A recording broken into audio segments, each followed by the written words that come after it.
Hello guys, നമുക്ക് ഇന്ന് ഊണ് കഴിക്കാനുള്ള ഒരു കുമ്പളങ്ങ കറി ഉണ്ടാക്കി നോക്കിയാലോ. അപ്പോൾ അതിനായിട്ട് നമ്മളൊരു കുമ്പളങ്ങൻ്റെ ഒരു പകുതി എടുത്തുകൊണ്ട് നമ്മൾ ചെറിയ കഷ്ണങ്ങളാക്കി നുറുക്കിയിട്ടുണ്ട് കേട്ടോ.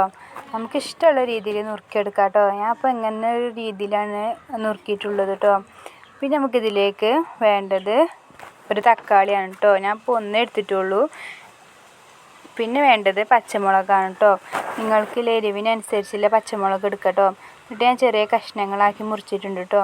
പിന്നെ വേണ്ടത് കറിവേപ്പിൻ്റെ ഇലയാണ് കേട്ടോ. ഞാൻ അപ്പോൾ കറിവേപ്പിൻ്റെ ഇല അരിഞ്ഞിക്കാണ്ട് ഇങ്ങനെ ശേഖരിച്ച് ഇങ്ങനെ ഒരു പാത്രത്തിൽ ഇട്ടുകൊണ്ട് ഫ്രിഡ്ജിൽ വെക്കലാണ്. എന്നാൽ പിന്നെ കേട് വരില്ലല്ലോ, അങ്ങനെ ആക്കിയത് കേട്ടോ.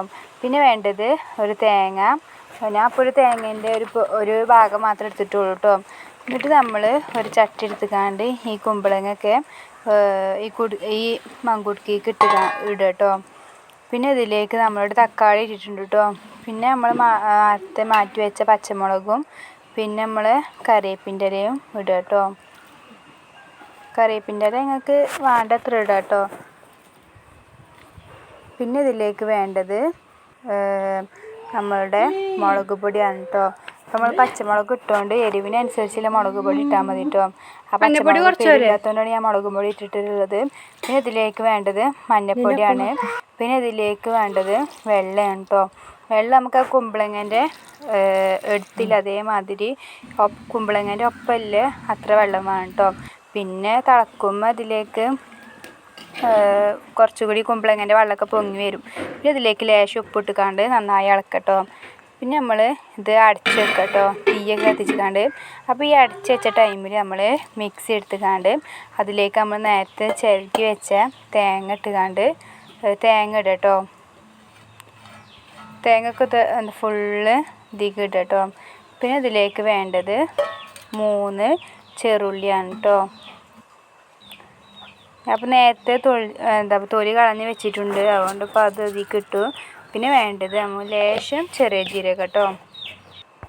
പിന്നെ ഇതിലേക്ക് വേണ്ടത് വെള്ളമാണ്. ഇപ്പോൾ നമ്മൾ നേരത്തെ തേങ്ങ എടുത്ത പാത്രത്തേക്ക് തന്നെ ലേശം വെള്ളം എടുത്തുകൊണ്ട് ഞാൻ അതിലേക്ക് പറഞ്ഞു കേട്ടോ. പിന്നെ ആ തേങ്ങ ഒന്നും കളയേണ്ട ആവശ്യമില്ലല്ലോ, വെറുതെ പിന്നെ വേസ്റ്റ് ആക്കണം.